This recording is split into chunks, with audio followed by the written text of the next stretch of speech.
I hated the Germans.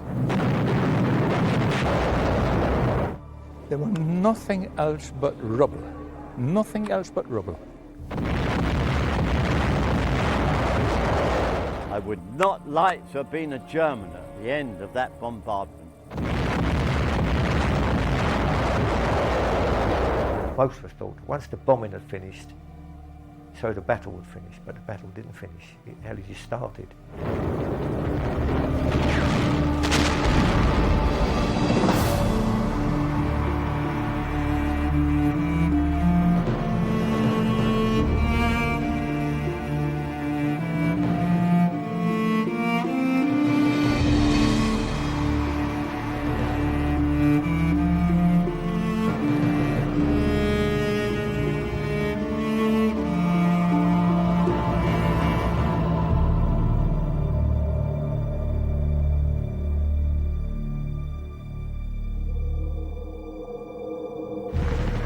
Normandy, Dunkirk, among the bloodiest conflicts of all time. Arnhem, El Alamein. In World War II Revisited, we go back with soldiers who fought on both sides of those battles. Men who 60 years ago were implacable enemies, but who meet now, sometimes for the first time, at the scenes of some of the most horrific battles of the Second World War.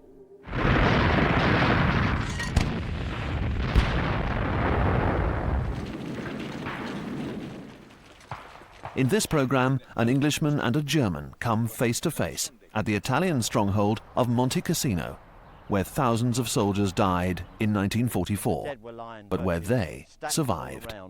And the shells came down, the mortars came down, and they didn't even leave the dead alone. You were dicing with death all the time. Well, they were constantly shelling this place. It's just, it's his fault. So we're in the position, basically, we were doing what you were doing to us, and we were doing the same to you. Can't be any real winners, can there? Cassino is a small town on the front which the Germans had set up in southern Italy, the Gustav Line. High on a hill was the now landmark 6th century monastery, towering over the valley below, and a fortress which stood between the Allies and the route to Rome. If they could break the Gustav Line at Monte Cassino, they could march on to the capital and take Italy. So Monte Cassino was vital to both sides. It symbolized the battle for Italy, and it caused death on an enormous scale.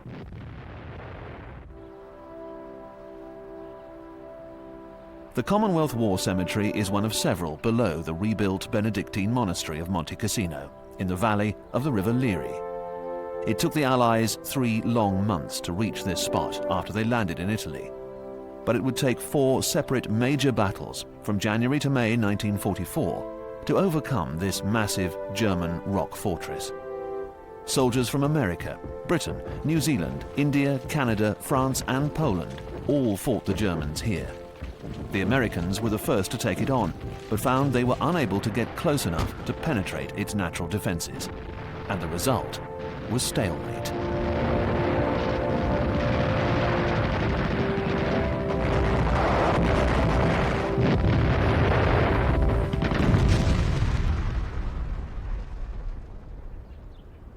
The struggle for the strategic stronghold of Monte Cassino took place while in the rest of Europe the D-Day landings were being planned. Normandy was closer to home. It holds more powerful memories and is more often remembered. So many soldiers who fought in Italy felt that their ordeal was overshadowed by the Allied invasion of France in June 1944, and that they had fought a forgotten war.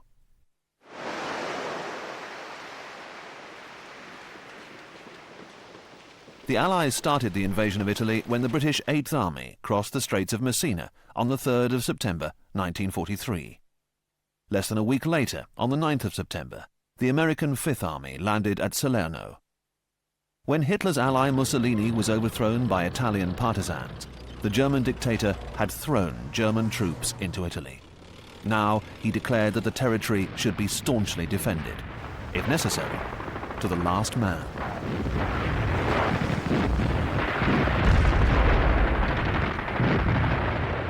This fierce, renewed German resistance was what made the Allies' progress through southern Italy so slow. By the end of December 1943, their advance had come to a grinding halt at the Gustav Line. The direct route to Rome lay along the valley of the River Liris, but this was blocked by the strong German defences in the mountains around Monte Cassino. The first American-led attack cost many lives and got nowhere. But the Germans too had suffered serious casualties. They needed to hold their mountain fortress at all costs to prevent an Allied assault on Rome. And so their most elite force, their paratroopers, were called in to bolster the flagging infantry. These were the battle-hardened, much vaunted Fallschirmjäger. Among them was young German Robert Fretlaw. Fretlaw is unusual in that after the war he moved to the UK and now speaks faultless English with a Teesside accent. The first time I went to Cassino was when we were moved from the Adriatic to Monte Cassino because it was getting a bit too hot for the infantry. So they moved the Paris in. I personally think that the German paratroopers were the worst people you could ever meet. They wouldn't give an inch and we wouldn't give an inch, so it was hard all round. Monte Cassino turned out to be Fretlaw's last stand. When the monastery finally fell, he was wounded and taken prisoner of war. After the war was over, he moved to the northeast of England. Now he's completely lost his native German accent and, as you've heard, has a completely different and distinctively Teesside voice. But that doesn't stop him feeling a deep sense of loyalty to the parachute regiments of the Hermann Goering Division, in which he served back in 1944. There's a saying, Paris never died, they go to hell and regroup, you see, because they're all, regardless if you're French, Italian, German or British, a para is an elite. On the British side, John Williams was serving as a captain with the Royal Artillery on the front line. He'd already witnessed at close quarters the grim reality of war at Dunkirk, and this had seriously hardened his attitude towards the enemy. I hated the Germans. That was where my hate went. I'd seen such terrible things, and that was controlled my faith, the hate of the Germans. And although I knew they were praying, probably the same as we were, I felt that God knew the terrible things that they'd been doing, and therefore they couldn't win. But at Monte Cassino, John experienced even greater horrors that have stayed with him for the rest of his life. If I was involved in perhaps picking a person up and trying to put them body together, as did happen to me at times, then it did affect me, and it affected me badly. There was an instance where I tried to put a soldier's intestines back into his body. And as fast as I tried to put these intestines back into his body, they were slipping out through my fingers and running down my arms. There was an Indian lad with a brain gun barrel which went right through the front of his head and came out to the back of his head, and that affected me badly. On the German side, Robert Fretlaw equally experienced the horrible realities of life in this dreadful theatre of war. The ironic thing there were bomb holes out there, and all the dead which were collected, they used to go in there if they were Germans, British, New Zealanders, Poles, they were in there, some lime over the top, some soil, just to get them out of the way. And that's how it were.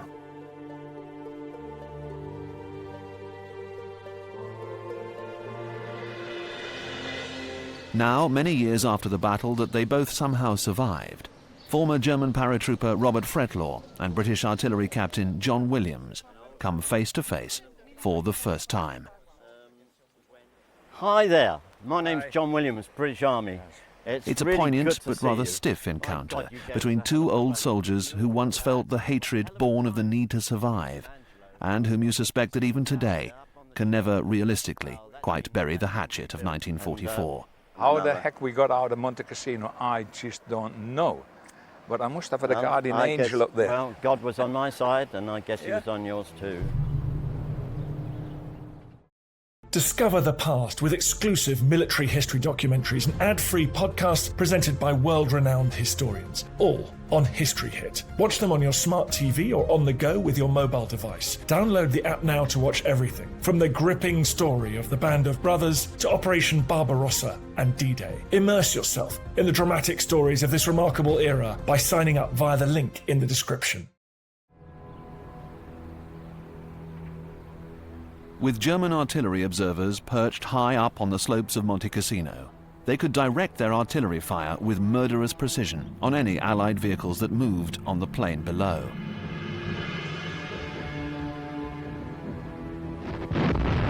John Williams had to run the gauntlet twice a day to reach the front lines. We basically, for months, lived underground. You couldn't move in daylight if you had to, and unfortunately I had to do it every morning and every time at night, dawn and dusk, and I had to go back to my battery HQ, and then we played cat and mouse with the artillery, German artillery. There was a main road leading up to the sort of mountain area, which was again obviously under observation by the Germans, and they'd shell it every now and then. And there was crossroads there, and I remember there was a policeman in a hole in the road, with just his head at road level, waving people on or off. And you'd go down there in your Jeep. I think it was called Murder Mile. A lot of murder miles about. I had to do this whole stretch twice a day in daylight. Once in the morning, once at night. You can imagine for all those days, weeks actually, the horrendous trip it was, because your guys were trying to get me along this mad mile, as we call it, but it's much longer than that. And without the fact that God was on my side, and the fact that I would brake and then swerve and then perhaps put the foot down on the pedal very hard and try and get in front, somehow I survived. The nearest that actually landed was 20 yards away from me. For Robert Fretlaw, the Allied shelling was every bit as bad. You came to a crossroad and then you went into the ditch, waited and counted the shells coming over. And it used to be one, a pause, and then all of a sudden 1, 2, 3, a pause, one, and then 1, 2, 3, and then you were off. Because you knew the next one would be just one. Among the other deadly hazards for both sides were the ever-present dangers of mines, booby traps and snipers. Snipers with their telescopic lens were absolutely killers, because you could imagine that they couldn't possibly see me, but they've only got to see that much of your head, and there's a bullet through your head. And the bullets that they fired at us there, although we threw ourselves into the ditch straight away, you could feel the vibrations and the heat as it goes past your cheek. I must have broke the world record in sprinting over and over again, because you must realize a bullet flies a lot faster than you can run. On every stone, every little stone, it was like a big boulder to you, and you dive behind there, you know, to take a little bit of cover. And I was lucky. We've heard how the Americans were the first to be thrown in at Monte Cassino. US troops were deployed in Italy only with the greatest reluctance. General Eisenhower would have far preferred all the Allies' reserves to be saved for the Normandy landings in a few months' time. And so the Americans fighting in Italy were never as well supplied as the ones in France, and often lacked the same training. John Johnston, then a young private in the US infantry, recalls going to fetch water at a villa behind enemy lines. We got our water, and on our way back we came under fire. And stupid things, we didn't take any weapons with us. and we were under their fire. That was close to, I was really frightened at that time. They were laying behind a little olive tree, and the German was picking away at the bark. And the sergeant we had, one-time Wilson, he guided us back. He told us when to run and when to hit the dirt, and when to run and when to hit the dirt. And he's doing it well enough, because the area we left, moments later, seconds later, mortar shells were lobbed there where we had been. There was always shells whistling and bullets and all of that. And the bullets whistle, they're a long way away from you. Not like they do in cowboy films, you know, when it whistles, they're next door to you. They're not. They're a little bit away. The ones what don't whistle are yours.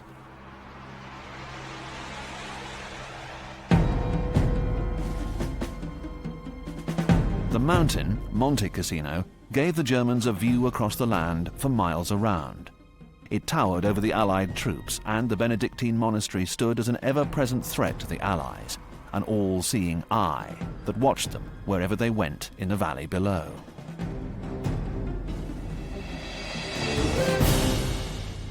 There's this domination of the monastery. It had a huge psychological effect. For example, when the war had moved on to the north, I went back to try and find where someone had buried one of our officers. And as I was walking up the old track, no, not a German within 50 miles. As soon as I saw the top of the monastery, I found I'd moved off out of sight under cover to the right. Then I realized, well, I mean, no, you're a fool, what are you doing this for? But it just had that influence even some months after the war had moved on from there.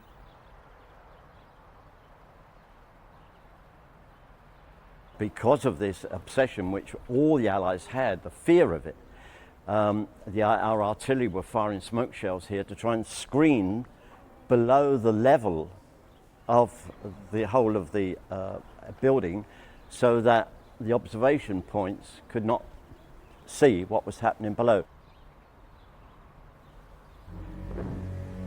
In February 1944, the Allies decided it was time for a second concerted attack on Monte Cassino. Commonwealth troops would take part in this new offensive, the New Zealand Division and the 4th Indian Division under General Bernard Freyberg. He took the controversial decision to support this second ground assault by bombing the ancient monastery. But would he succeed where the Americans before him had failed? General Freyberg's decision to bomb the monastery at Monte Cassino was a controversial one in the wider world. The Germans insisted they had not fortified it, nor put any troops into it, although few on the Allied side believed them. There was a lot of discussion as to whether it was right to bomb the monastery. We knew they were in it, although they said they weren't. But if they weren't in it, they were just outside it with their OPs, observation posts. General Freyberg gave the order for the bombing to take place on the 15th of February 1944. That day, Robert Fretlaw was in the valley behind Monte Cassino with his German parachute regiment.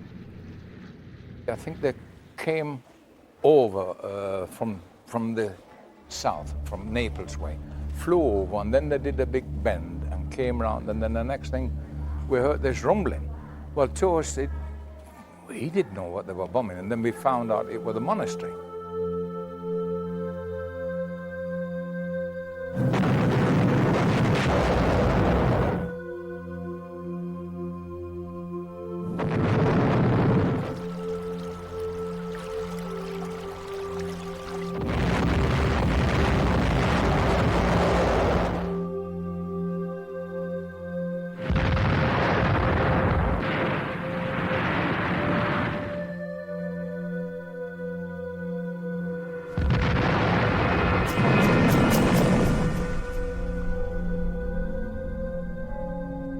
When it was bombed, then they went in here. And that's when the 4th Regiment came in here. And actually with the bombing, they did a favor. They made it into the biggest fortress that ever could exist. Just look at the size of the walls. They're 2 meter thick, some of them even more. But controversial or not, the bombing failed to achieve its sole objective. It didn't help the Allied troops on the ground at all. The Indian Division had been given the job of taking nearby Monastery Hill, but were beaten back and sustained very heavy losses. The New Zealanders did manage to gain a foothold in Cassino town, but were overrun by a German counterattack. Both were effectively sitting ducks.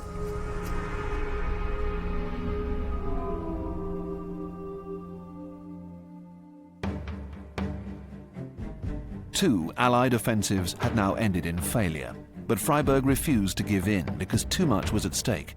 He ordered a third assault for the 15th of March, 1944. The plan was for the New Zealand and Indian divisions to lead a two-pronged attack from the north. One would go into the town and the other just above it along the lower slopes of Monastery Hill, because he felt the drier ground would allow tanks to support the infantry.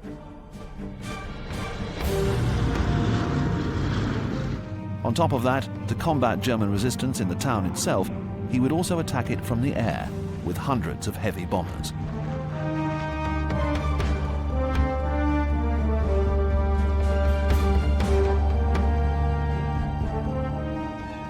On the 15th of March, we were still down there before we came up here. They flew across there again and did a big U-turn and came over and flew along the bottom of the hill and bombed Monte Cassino.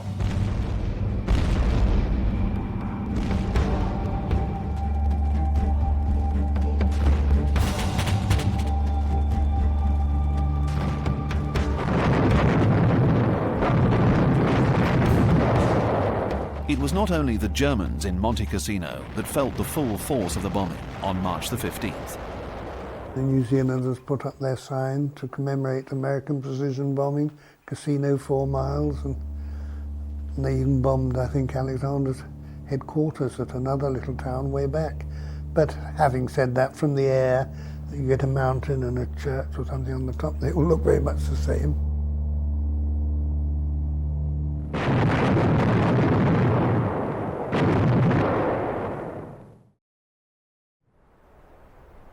When they bombed it, they did the Germans a hell of a favor, because that town were absolutely annihilated. And there were more craters what the moon had on there. And then on comes the German tanks by the hundreds.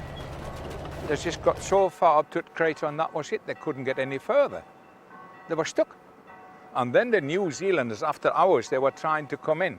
By the time the German parrot took themselves out the ruins after the bombing and sat on top and waited for them to come. And as they were coming, they were just picked off like rabbits.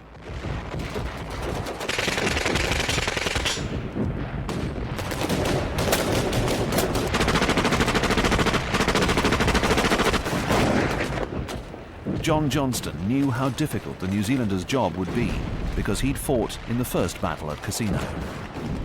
We hit the dirt and we fired back at things, not knowing if anything was there. I didn't see anything, so I didn't fire anywhere.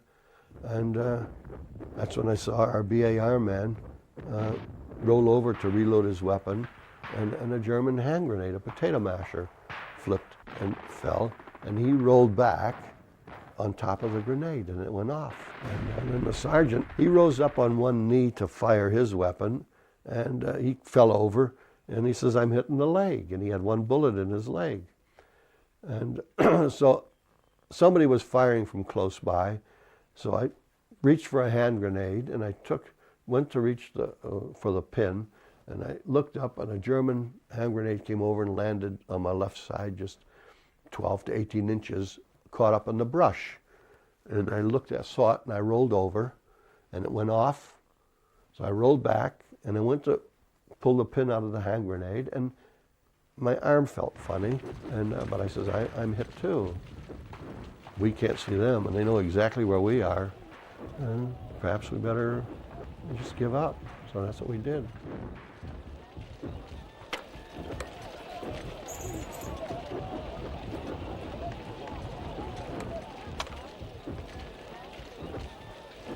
We were interrogated, and I always carried my my birth certificate. And my father was born in Britain, and my grandparents immigrated to America. He took them back. And my mother was of German. She was born in Chicago, but her name was Schwartz, and which is a German name. And the interrogator said to me, "How come your mother, German, married an Englishman?" And I said, "Well, I don't know, but if you let me go, I'll go home and ask her and let you know." The battle for Cassino town dragged on throughout March 1944 as casualties mounted on both sides.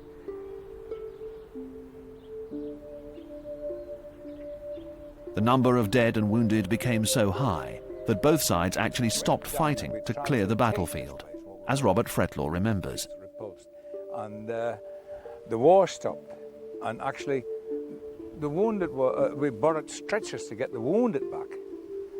They helped the wounded on either side, whichever nationality they were. And then the stretcher bearers from the other side came back, brought the stretchers back to the Roccananula. And then they went off and they waited for a while, and then the war started again. The battle for Cassino was not only physical. There were also attempts at psychological warfare. The daily German shelling of the Allied lines didn't always result in heavy explosions. The Germans would fire sometimes shells which contained leaflets, and these would all scatter down over your position. And one of the leaflets was really addressed to English troops, showing about or alluding to the fact that the American soldiers in England having a high time with their girlfriends and wives, etc. Well, they were out there, in the battlefield.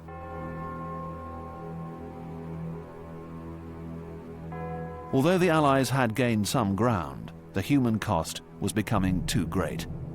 General Freyberg decided to end the Third Battle for Cassino on the 24th of March 1944.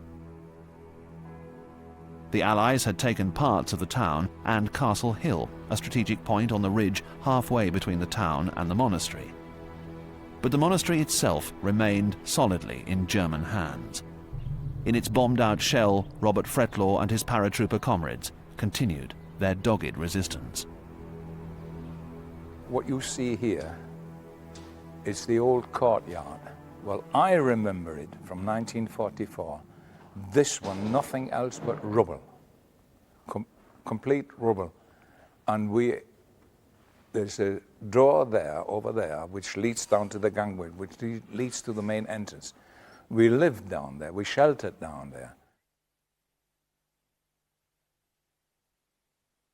John Williams was in a similar situation. He was in an observation post on Monte Trocchio, a large mountain across the valley from Cassino, and the German guns were targeted squarely at his position. When I went up there with a field telephone, all heavens opened up on me, and I was subjected to the most horrendous onslaught for nearly 4 hours of Mebelwerfers, mortars and shells. Got hit on the wrist and drew some blood, but it wasn't bad. I wrapped a bandage around it, and then a few minutes later I got hit on the back. And the shells were coming in fast and furious, and some were so close that I was being blasted by the force of the explosion.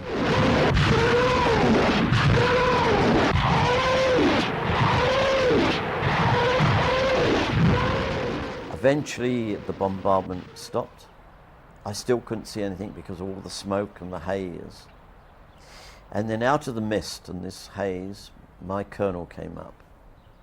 And he came up slowly, and I think I was so pleased to see him. I'm probably more pleased than I've ever been in my life. And he got up there and he looked round at the place. He used to call me Billy, and tears were streaming down his face. And he just said, "Billy, I am so sorry." But John's ordeal didn't end there.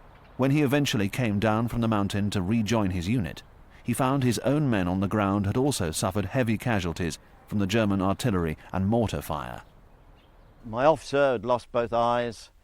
8 of the men were in a crucial situation, and so I was ordered to take over and try and sort out the problem. And I felt I'd just got to get my men out of there. They couldn't do anything. The response was nil. And that was when so many of these dead bodies were being blown into smaller bits. So I got back very quickly to brigade headquarters, found that area we shouldn't be in anyway because the Germans had retaken it, and they told me to get my men out as quickly as I could. With every day that passed, the front line began more and more to resemble the static Western Front of World War I.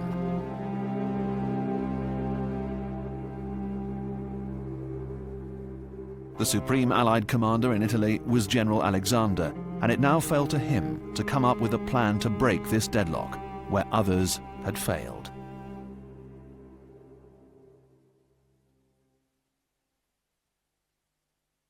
The Allies had been stuck at Monte Cassino for 3 months, and now General Alexander ordered a 4th attack to try and break through the impregnable German lines and advance on Rome. He now moved the British 8th Army in secret across Italy to join the American 5th Army. This meant that the Allies outnumbered the Germans at Cassino by 3-1. The Polish corps of the British 8th Army was now given the unenviable job of trying to take the monastery, where previous attempts had failed. John Williams was ordered to liaise with the Polish troops up in the hills around Cassino, but to reach them he had to pass through the camp of the Goumiers, a fearsome band of French-Moroccan soldiers. We were told that they were paid extra money by the amount of German ears which they took off the dead Germans and kept in these leather bags. Because they apparently were taking off 2 ears from 1 German and getting paid for 2 Germans instead of 1 German, they were changed from collecting ears and they had to collect German penises. Now, I've got no way of knowing whether this was true, but you can guess how I felt. I thought, well, what's the difference between a German penis and an English penis? And every time I went through, that was going and coming back, I was in fear and trepidation that they would do that to me. General Alexander waited patiently throughout April 1944 for warmer weather that would bring an end to the floods and provide firm ground for the tanks and clear visibility for Allied air power. He planned an attack along the entire length of the German line, from the coast to the mountains. There were to be no more desperate attacks along narrow corridors 1,000 meters wide. The Germans would have to defend against a coordinated assault along 20 miles of battlefront. April were very, very quiet months. Oh, you were shelled and all this, but nothing much of an activity going on. But that was due to the Allies' build-up. They were building up with the forces. There was going to be a massive, massive final attack from Cassino to the coast, which was going to involve 14 different nations. On our particular front, which was from Cassino down to the east of St. Angelo, there were to be 14 river crossings made up of bridging, pontoons and boats.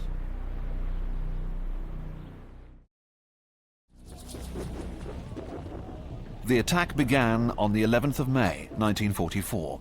At 11 a.m., 1,600 Allied guns opened fire, and the offensive was underway. I sat on top of the hill there, and there were no shells, fog shells in the valley.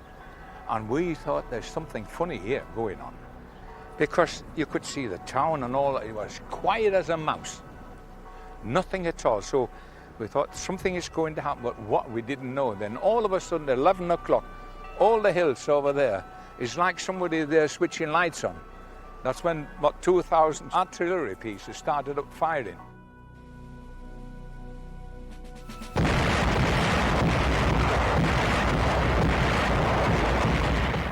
imagine what it was like when they all started firing. Your ears were shot, your noses were full of cordite, your throat was in, and the heat coming from was just unbelievable.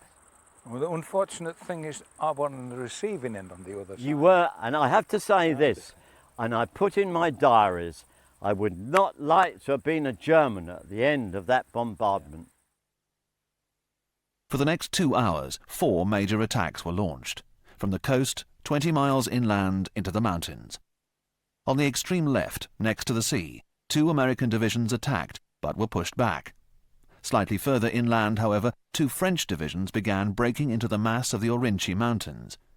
In the Rapido Valley, where the first unsuccessful battle had taken place, British and Indian troops were forcing their way across the river.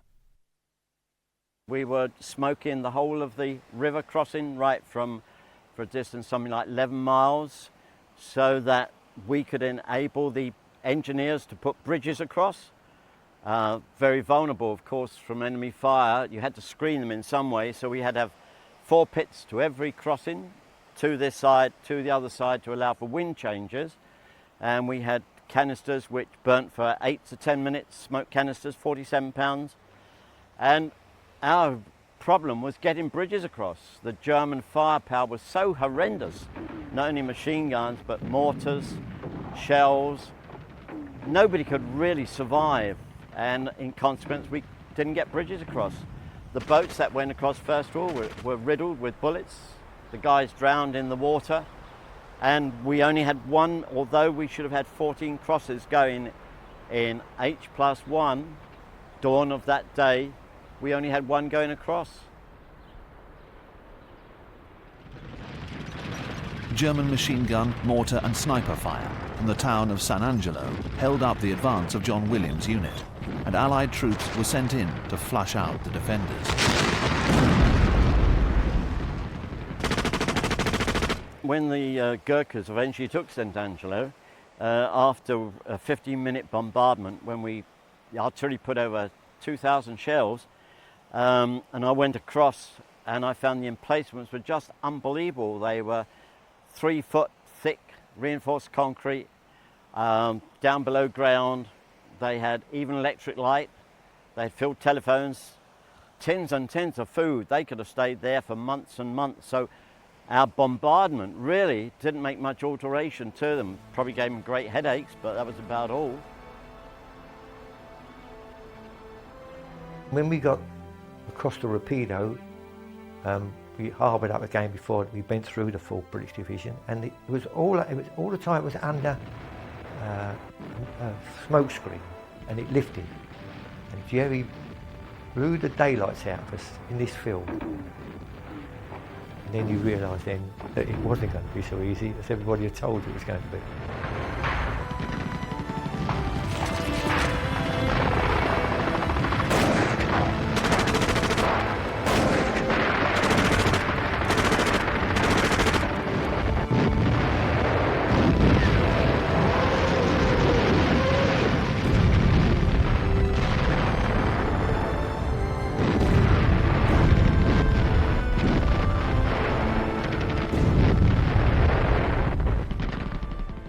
On the extreme right, the Polish troops found the mountain defences just as powerful as ever.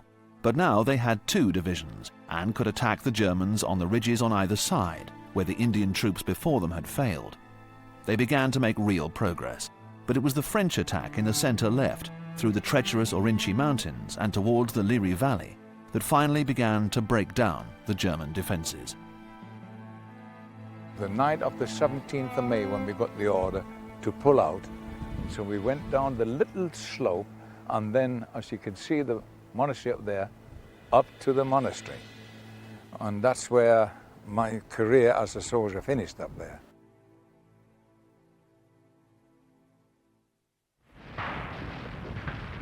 The Germans were already under enormous pressure from the British, who were crossing the Rapido River.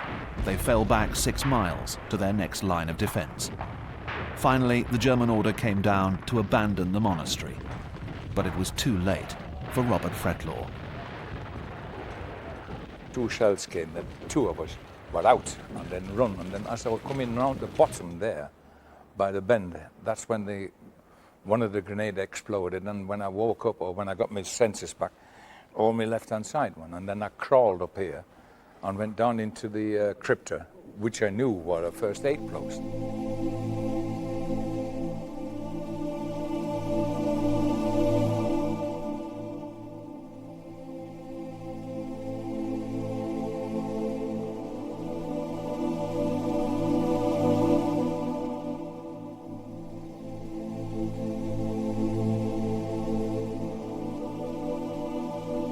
This spot here used to be the first aid post. Well, it wasn't in the condition as you see it now. And as far as I remember, there were only one way in. They were down these steps, past the main wall. That side, we were all buried with the rubble that came down when the basilica collapsed. And actually, 3 of us laid there in front of this altar.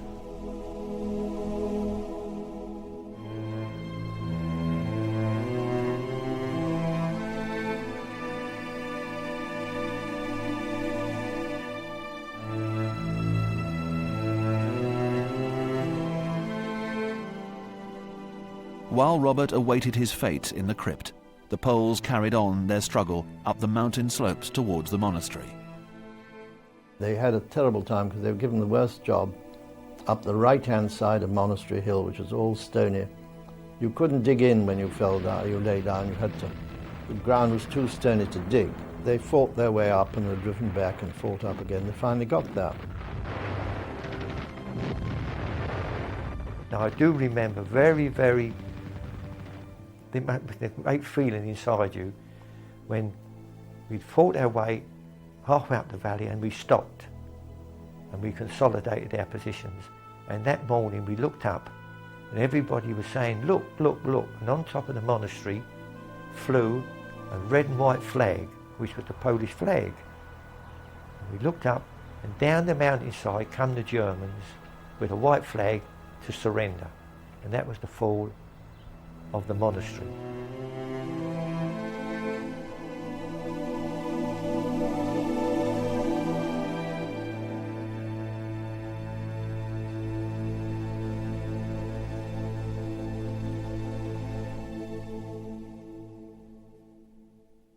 I still had my belt with my pistol with an 08 on me. Right.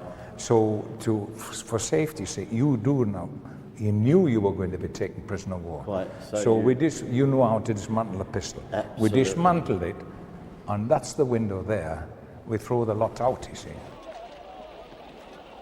Robert, the German who now has a Teesside accent, was taken prisoner by the Polish troops on the 18th of May 1944, while the victorious Allies entered what remained of the town of Cassino.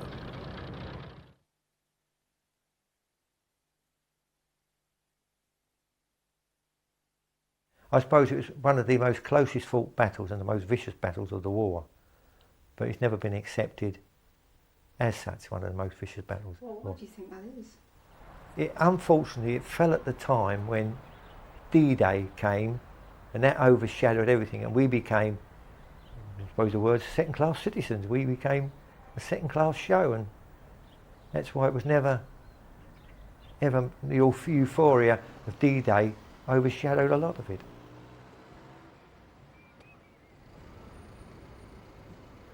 Despite the savagery of 4 months' fighting, there's no obvious bitterness between the former British soldiers and their German counterparts.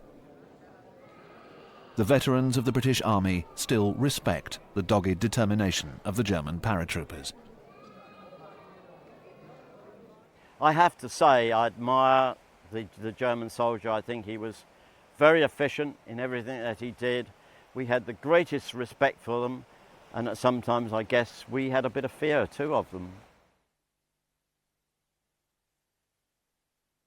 Individually, and especially on reflection, I mean, they fought well and they fought properly.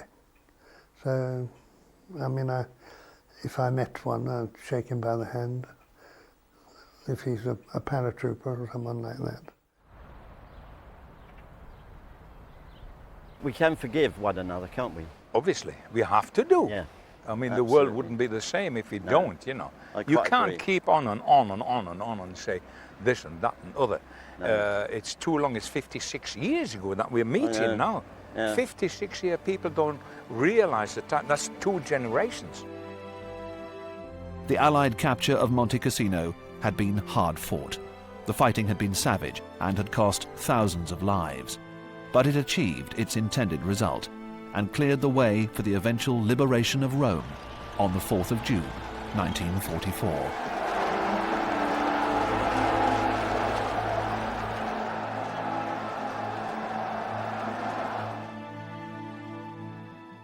I got through, and thousands didn't.